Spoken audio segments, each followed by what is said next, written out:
This is the Late Round Podcast with your host, JJ Zacharisa.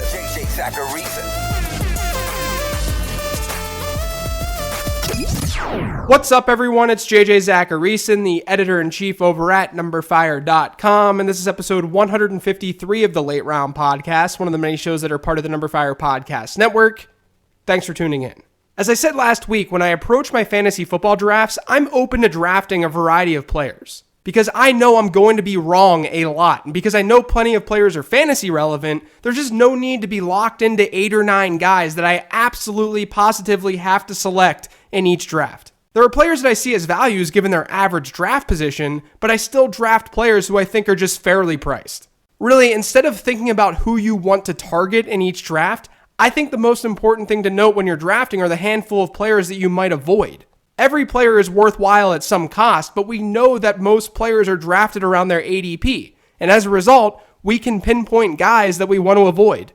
I've got a list of players to avoid that I want to talk through on today's show, but before doing so, I wanted to remind you guys about NumberFire Premium. With NumberFire's customizable draft kit, you can just enter your league settings and get a custom draft board tailored to you. Plus, with NumberFire Premium, you get risk profiles, auction values, tier sheets, expert rankings, and so much more. That doesn't even include NumberFire's award-winning DFS tools, gambling picks, and premium content that also come with NumberFire Premium. First-time users can use promo code CHAMPION at checkout and get their first month of premium for just $9.99. That's promo code CHAMPION. Visit numberfire.com/premium for more details. I feel like I have to preface this entire podcast by saying that just because I'm mostly avoiding these players doesn't mean I think that they're bad players. I actually think a lot of these players are good on this list. It's just that fantasy football isn't real football. And we know that because quarterbacks don't really matter in fantasy football, but they sure do in real football. And that's just one of the reasons I'm not into Carson Wentz this year. Value at the quarterback position comes later in drafts, so Wentz's 7th round ADP is inherently not super worthwhile. But there's plenty of reason to be down on Wentz, at least down on Wentz versus how he performed in 2017. The first reason is obvious, and it's that Wentz is coming back from an ACL tear. I'm not overly concerned about his week 1 availability, but it's something that could get in the way of performance nonetheless. The more important thing to note about Wentz is his touchdown rate from last year and how unsustainable that touchdown rate was. On 440 attempts, Wentz threw 33 touchdowns last season. That was good for a 7.5% touchdown rate. For reference, the league's average touchdown rate last season was 4.2%. So Wentz threw a touchdown on 7.5% of his passes, while the league was throwing one on 4.2% of theirs. Okay, well, Carson Wentz is good. That's true, but he's not that good, because no quarterback is that good to sustain such a touchdown rate year over year over year. Since the turn of the century, there have been 19 instances where a quarterback had 200 or more attempts while hitting a 7% touchdown rate. Of those 19 instances, we've seen 16 with next season data. And of those 16, none of them had an increase in touchdown rate the following year, while the average decrease was 2.7%.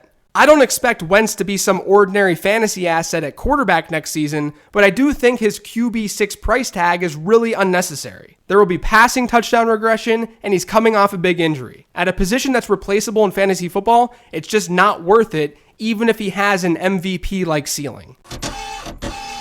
I've talked about LaShawn McCoy a bit over the last month and how I'm not digging him this year as much as the consensus is. His current ADP on fantasyfootballcalculator.com is RB16, and I've got him at RB17, so the running back rankings aren't that far off. But his ADP is also at the 4th pick in the 3rd round over there, ahead of both Vikings wide receivers. So I don't mind the running back ranking, but I do mind the overall ranking.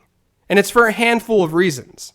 The first is that the Bills' offense is more than likely not going to be very good this year. Even if Josh Allen starts and he pans out, you still got to be a little bit worried about how much they can move the ball with the weapons that Josh Allen has. NumberFire's projections have them as a bottom-tiered offense this year, and my own projections actually have them scoring the fewest touchdowns in 2018. And as I said on last week's mailbag show, being in positive game scripts and being on winning teams as a running back matters. Over the last 5 seasons, NFL offenses have averaged 36.9 touchdowns per year. But of the top 50 running back seasons in fantasy football during this time, the average number of touchdowns scored on those running backs' respective offenses has been 42.1. So we're looking basically at top 10 running backs each year and seeing that those running backs are in offenses that score on average 6 more touchdowns across the season than a league average offense. Meanwhile, only 38% of the 50 running backs played in an offense that had fewer than 40 touchdowns, 22% were in offenses with fewer than the league-wide average of roughly 37, and just 4% were in an offense with fewer than 30 touchdowns. One of those 2 running backs that makes up that 4% was actually LeSean McCoy in 2017. So this isn't necessarily a death sentence, it just means that it's going to be more difficult for McCoy to have a big ceiling given the offense that he's playing in. And that offense also has a pretty bad offensive line. They lost a lot of pieces this offseason, and Number Fire's offensive line guru, Jim Sonis, actually has them entering the year with the second worst line in football. And then there's also McCoy's schedule, which sucks to start the year. And that matters for your own team's valuation as you move forward during the season. Like if you draft LeSean McCoy in the 3rd round and he puts up low-end RB2 numbers across the first half of the season, not only are you going to start doubting LeSean McCoy, but you've all of a sudden got a 5th or 6th round player at the cost of a 3rd rounder. The Bills open up the season against the Ravens, then the Chargers, and then the Vikings. Good luck with that. But then they'll still see probable negative game scripts in their next 3 games versus Green Bay, Tennessee, and Houston. Those are 6 games to open the year where LeSean McCoy could legitimately struggle. At the very least, he should struggle across the first 3 games. And this is all on top of the off-the-field issues for LeSean McCoy. I'm not saying he's going to be suspended this year, but that does come with some risk. I get that he's going to see a ton of volume, and that's what makes fading him such a difficult thing to do. But given all of this evidence, I just see McCoy as someone who may be super frustrating to own this year. And if you're drafting him over high-ceiling players like Stephon Diggs, you might regret it. Last season, all of Tyreek Hill's touchdowns were 30 or more yards. All 7 of them. And all the while, he saw only 4 red zone targets. I went back and looked at every wide receiver season over the last 7 years, so since 2011, just to see how Tyreek Hill's touchdowns scored per red zone target rate looked. And unsurprisingly, among relevant wideouts, his 1.75 rate was one of the highest that we've ever seen. Only 4 wide receivers had a higher touchdown per red zone target rate over the last 7 years. And all but one of those players, along with a few more who had close to Hill's rate, ended up scoring fewer touchdowns the following year. And it's kind of obvious as to why. If you're scoring a lot of touchdowns without seeing a lot of red zone looks, it's because you're making big plays. And if you're making big plays, that's volatile. But that's also the point with Tyreek Hill. In order for Tyreek Hill to live up to his ADP, he's going to have to be used differently in the Chiefs' offense this season. Maybe that happens, but it might be tough with Sammy Watkins now in the mix, who scored 7 touchdowns on 10 red zone targets last year with LA. Watkins actually led the Rams receivers in red zone scores a year ago, despite only seeing about 13% of the team's targets. And while Pat Mahomes is the right quarterback for Tyreek Hill given his big arm, we shouldn't assume that Mahomes can do what Alex Smith did last year. Among quarterbacks with 200 or more attempts, Alex Smith was 4th in completion percentage on 15-plus air yard throws, 1st in percentage of yards coming on those throws, and 2nd in deep ball touchdowns. And it wasn't like he was just efficient. He finished 12th in percentage of attempts that traveled 15 or more air yards. I do think Tyreek Hill can still see more volume this year than he did last year, even with the addition of Sammy Watkins. The Chiefs might end up throwing the ball more, and Hill didn't play all 16 games last year. But you're fooling yourself if you think that he's a safe option. He's got a super wide range of outcomes, and that to me isn't worth it with a 3rd round pick. If you listened to the Tight End Strategy podcast last month, then you know that my approach to the position is to get someone like Rob Gronkowski or just wait.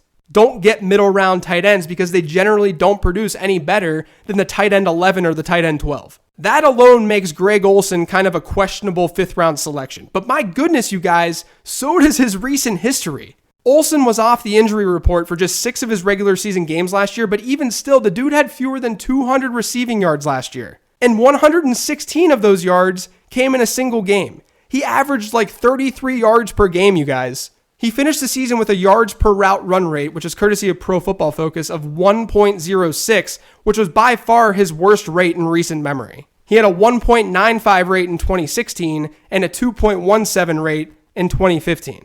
That downward trend is really concerning for a player who's getting up there in age. He's also only scored just 1 touchdown over his last 15 regular season games. Since that second touchdown happened, which was back in week 9 of 2016, Olsen has averaged a 1.37 yards per route run rate. During the first 8 weeks of the 2016 season, that number was 2.27. Maybe this isn't that big of a deal, and maybe this is all just simple variance. But I think at the very least, you've got to be concerned about his new competition for targets. Since Olsen's been in Carolina, there just hasn't been much to compete with when it comes to targets. But this year, you not only have a pass-catching running back in Christian McCaffrey and a wideout who saw a 22% target share last year in Devin Funchess, but Carolina just spent a first-rounder on DJ Moore. I think those three things make Greg Olsen someone to avoid this year. He plays a onesie position, he's seen a decrease in efficiency and effectiveness over the last year and a half, and the Panthers have a lot of weapons in that offense. The most difficult player for me to project this season is hands down Kenyon Drake. Drake actually might be very good at football. Of the backs with 100 or more carries last year, only Kareem Hunt and Alvin Kamara had a larger difference in yards per carry versus their running back teammates' yards per carry. But the problem with him from a fantasy perspective is that the sample size of him being this elite runner is really small, the Dolphins' offense is probably going to be pretty bad, and there's always a chance that the team runs with a committee instead of simply featuring Kenyon Drake. Basically, the way that I feel about Kenyon Drake is the way I feel anytime someone locks Widowmaker on my team in a game of Overwatch. It's either going to really work out, or you're absolutely screwed. I apologize for my nerdy analogy, let's move on. Regarding sample size, I don't even just mean Drake in the NFL. He has just 166 carries at the NFL level, but in college, he carried the rock only 233 times. I understand that he played behind Derrick Henry at Alabama, but collegiate volume share is still a decent indicator of future NFL success, so he's got that going against him. But like I said, even if he's good, I don't love the situation. Miami running backs as a group last year scored the second fewest fantasy points in the league. And the Dolphins ran only 6 goal line rushing plays all season long. They had the highest pass-to-run ratio at the goal line last year. 2 years ago in Adam Gase's first year, at the goal line, they had one of the lowest pass-to-rush ratios. So maybe there's a sample size problem here, but it's scary knowing that Gase was cool with such an absurd pass-to-run rate close to the end zone last year. But the real problem I have with the Dolphins' offense and play calling is just sheer volume of plays being run. Miami's only run 48 goal line plays since Gase took over, which is last in the NFL, and they've run the second fewest offensive plays over the last 2 years. And there could be somewhat of a committee in Miami this year as well. I don't think an aged Frank Gore or a player like Kalen Ballage, who didn't even lead his college backfield in touches, are serious threats, but I do fear that the coaches won't see it that way. Remember guys, Kenyon Drake didn't take over that backfield when Jay Ajayi was traded last year. Damian Williams was involved in that offense. And Kalen Ballage is a good pass catcher, while Frank Gore can handle some early down work. So there's a chance that they dig into Kenyon Drake's workload. So with Drake, if he were in a better offense, I think that I'd feel differently about him entering 2018. But the offensive situation, along with the potential for a committee and the small sample that we have on him, scares the living you-know-what out of me. I'd just rather play it safe that early in fantasy drafts. One of my favorite players in the entire NFL is Marvin Jones. I just don't think that he gets the respect that he deserves. But with that being said, I'm not very into him at his ADP this year. Jones scored 9 times last year, but based on how many touchdowns players have scored over the last 7 years with Jones' receiving yardage total, we should have expected him to score 6 or 7 times. A big reason for Jones' output last year was his deep ball ability. He's good at making contested catches down the field, but he ranked 4th in deep ball touchdowns, 3rd in percentage of yards coming on deep ball throws, and 6th in deep ball catch rate. All of those were career highs for Marvin Jones. It's not going to be that easy for him to just repeat that type of performance. What's probably more important for Jones this year, though, is Kenny Golladay being healthy. Last year, Jones played 11 games with Babytron and 5 without him. In those 11 games, Jones averaged 5.3 targets, 3.1 receptions, 61.3 yards, and 0.54 touchdowns per game. That was good for a PPR points per game average of about 12.5 or lower end wide receiver 2 numbers. Without Golladay, Jones averaged 4.5 more targets per game, 2.3 more receptions, over 24 more yards, and 0.06 more touchdowns. Jones was scoring 5 more PPR points per game when Kenny Golladay was sidelined last year. There's no Eric Ebron anymore, and some of his volume will probably go to the team's wideouts. But that doesn't make Marvin Jones risk-free. The presence of Kenny Golladay could sincerely make Jones more of a wide receiver 3 or 4 this year when he's being drafted close to wide receiver 2 territory. I'm a little surprised that Carlos Hyde has an ADP that's higher than both Duke Johnson and Nick Chubb. I mean, I understand that he signed a decent deal with Cleveland this offseason, and he showed us last year that he can handle a big workload as he was one of 6 backs with a 55% rushing share and a 10% target share. But I'm not sure Carlos Hyde is this special player. He had a 35.8% success rate last year, which measures the percentage of positive runs determined by Number Fire's expected points model, which was far lower than teammate Matt Breida's near 44% rate. And Hyde also had a yards per carry average that was 0.54 yards lower than his running back teammate's rate. It was actually the 7th worst difference among all 100-plus attempt backs last year. I mean, let's face it, the Browns had Carlos Hyde and they still went out and drafted Nick Chubb with an early second-round pick in the draft. So not only will Chubb dig into Hyde's workload, but Duke Johnson is there, and Duke Johnson has more receptions than any other running back in the NFL since he entered the league. I guess the bottom line with Hyde is that I just don't see the ceiling. I don't see the upside. I'd rather pay a lower cost for one of the other Browns backs like Nick Chubb or Duke Johnson. Chubb has the ambiguity factor on his side, and Johnson could just catch a lot of passes. I'd rather have that on my team. I'm not into Deshaun Watson for a lot of the same reasons that I'm not into Carson Wentz. Except with Deshaun Watson, it's a little bit more extreme. Last year, Watson threw a touchdown on 9.31% of his attempts. Only 2 quarterbacks have done that in NFL history on 200 or more attempts. And last year, Watson converted 13 of his 27 red zone attempts into touchdowns. That was the highest rate that we've seen in recent history in the red zone among relevant quarterbacks. Over 38% of his passing yards came on deep balls, which was second most in the league. And almost 26% of his passes were deep balls, which was the most in the league. And according to Mike Clay of ESPN, only 1% of his passes were dropped last season, which was the lowest rate among quarterbacks. There are just so many numbers suggesting a fall back to earth for Deshaun Watson this year. I do recognize that he has insane upside, though, given his rushing ability. That's why I'm still ranking him as a top 5 quarterback this year. But at his ADP, where all of this regression is just not being fully recognized, you can pass. I'm projecting Marlon Mack to lead the Colts in volume this season, but I also recognize that a lot of things can go south for Mack in 2018. He really wasn't great last year. Among the 72 backs with 50 or more carries last year, only Mike Davis saw a higher percentage of his carries go for 0 or fewer yards than Marlon Mack did. Now, Mack did battle a shoulder injury, but that's still a little scary. As is the fact that Frank Gore outperformed him in plenty of categories last year, including success rate as well as the percentage of carries that went for 0 or fewer or 2 or fewer yards. Mack is now battling a hamstring injury, allowing rookie backs Nyheim Hines and Jordan Wilkins to get a little bit of more run in the preseason. Both of those backs didn't have high draft costs, so maybe you're not that concerned about Nyheim Hines and Jordan Wilkins. But neither did Marlon Mack. It's not like Marlon Mack was a second-round pick last year. The Colts got him in the 4th round with a compensatory pick. There have been lots of reports out of Indianapolis that we should see a committee this year in that backfield, and I'm buying into that with Marlon Mack being the favorite to lead that team in volume, like I said earlier. But given cost, I'd rather invest in Nyheim Hines or Jordan Wilkins since the chance of one of them outperforming Mack isn't all that low.